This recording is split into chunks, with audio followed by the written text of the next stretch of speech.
Guys আপুর কিন্তু বিয়ে হয়ে গেছে। আচ্ছা তোমার জামাই কি করে? বাপের টাকা খায়।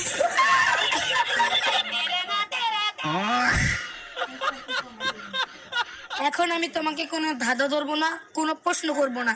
আমি যা বলবো তার সবগুলো অ্যান্সারই তোমাকে মিথ্যা দিতে হবে, মানে উল্টোপাল্টা অ্যান্সার দিতে হবে। ওকে? Yeah.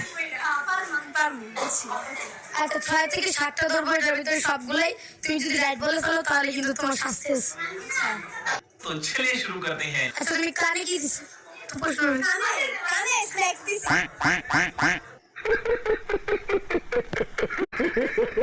ওকে, কয়টা হয়েছে? 20টার মতো হবে মনে হয়। আচ্ছা তুমি মুখে কি করছো? মেকআপ? না, আটা মারছি। আচ্ছা তোমার হাতে কি আছে দেখি? কিটা? গলার নেকলেস। নেকলেস। তুমি কোন